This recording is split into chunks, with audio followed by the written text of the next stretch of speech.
শিলিগুড়ির কাওয়াখালীর মাঠে সভা করবেন প্রধানমন্ত্রী নরেন্দ্র মোদী। এই সভা মঞ্চে অংশ নিতে শনিবার সকাল 11:30 নাগাদ বাগডোগরা বিমানবন্দরে নামলেন প্রাক্তন বিচারপতি তথা সদ্য বিজেপিতে যোগ দেওয়া অভিজিৎ গঙ্গোপাধ্যায়।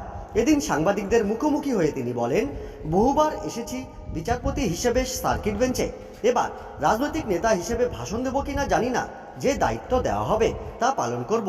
রাজ্যের এখন সাংঘাতিক খারাপ অবস্থা, এই রাজ্যে কোনো আইন শৃঙ্খলা নেই, উপর মহলের নির্দেশে সাধারণ মানুষদের হয়রানি করা হচ্ছে, রাজ্যে 356 ধারা জারি দরকার।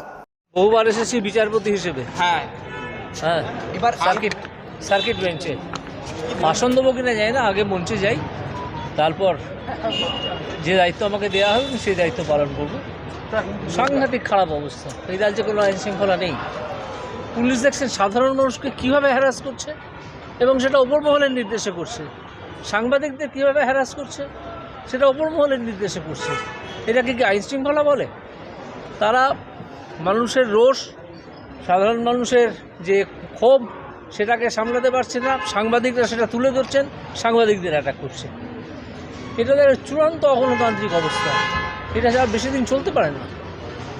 আমার কালকে একটা ইন্টারভিউতে জিজ্ঞেস করেছিলেন যে রাষ্ট্রপতি শাসনের 356-এর মতো পরিস্থিতি আছে কি না।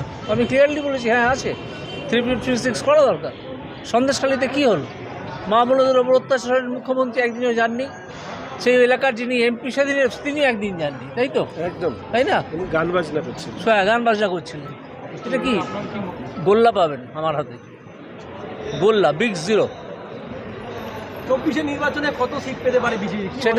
সেটা আমি ওটা সেফোলজিস্ট হিসাব করবেন, আমি সেই দায়িত্বে নেই। বাংলায় কেমন পেতে পারে? 42-এ? সেটাই বলছি, 42-এ বাংলার কথাটাই বলছি। আমি বলতে পারবো না, এটা সেফোলজিস্টরা হিসাব করে বলবেন, আপনারা তখন বুঝে নেবেন। আপনাদেরই তো সেফোলজিস্ট তো আপনাদেরই থাকে।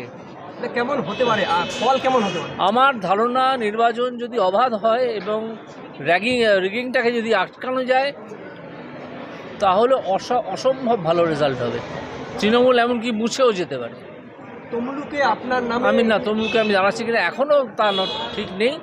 যখন আমার দল আমাকে বলবে যে এই জায়গায় গিয়ে তোমায় দাঁড়াতে হবে বা তোমায় দাঁড়াতে হবে না, তুমি অন্য কাজ করো, যা বলবে সেই অনুযায়ী কাজ করো। রাজ্যের হয়ে প্রধানমন্ত্রীর কাছে কিছু বলার রয়েছে না, সে সুযোগ বা পরিসর হয়তো পাওয়া যাবে না। যদি পাওয়া যায় তাহলে আমি নিশ্চয়ই বলব। হ্যাঁ, মনে রেখেছি, কিন্তু সেটা তাকেই বলবো, যেহেতু এটা একটা 1:1 কমিউনিকেশন যদি হয়, যদি সম্ভব হয়, কি বলেন শঙ্করবাবু, তাই না? সেটা উত্তরবঙ্গ আগাগোড়াই বঞ্চিত হচ্ছে বিভিন্ন দিক থেকে। হ্যাঁ, তো উত্তরবঙ্গকে নিয়ে কি আপনি বিশেষ কিছু ভাববেন? নিশ্চয়ই। উত্তরবঙ্গের অনেক উন্নয়নের বাকি আছে, অনেক। আশ্চর্যের কথা জানেন, আমি লাস্ট যখন সার্কিট বেঞ্চে এসেছিলাম, আমি দেখেছিলাম একটা এতে আমার কাছে একটা মামলা এলো, তাদের ওখানে কোনোদিন জল ছিল না। হ্যাঁ, শেবদুল্লা গ্রাম। আমি অর্ডার করে একেবারে বাধ্য করেছিলাম জল দিতে, এবং 30শে জানুয়ারির মধ্যে জল এসে গেছে সেখানে। কোর্টকে বাধ্য করতে হবে কেন? এটা তো প্রশাসনের কাজ। শেবদুল্লার মতো অনেক গ্রাম এখানে রয়েছে, তারা কিন্তু জল পাচ্ছে না। কেন পাবে না? আমার প্রশ্ন তো সেটাই। তাহলে মুখ্যমন্ত্রী গোল্লা পাবেন না তার দপ্তরকে দিয়ে কাজ করে, তার সরকারকে দিয়ে কাজ না করাতে পারার জন্যে? কোথায় তাহলে দাঁড়াচ্ছেন? কোথায় প্রজেক্টেড সিট কোনটা? না, সেটা আগে আমার দল আমাকে বলুক, তখন বলুন। আজকে চলি। সন্দেশখালীতে শেখ শাহজাহানের দিদি যখন তলব করে, সিবিআই তলব করে, তার মানে কল রেকর্ডে অনেকের নাম উঠে এসেছে, কিন্তু তিনি সেই বিষয়গুলি এড়িয়ে যেতে চেয়েছেন। হ্যাঁ, সবাই এড়িয়ে যাবে, যারা অপরাধ করেছে তারা অপরাধ তো এড়িয়ে যাবে। কি বলেন শঙ্করবাবু, তাই না? এই প্রশ্নের উত্তরটা শঙ্করবাবুকে দিতে বলুন, শঙ্করবাবু আরও ভালো বলবেন। ঠিক আছে।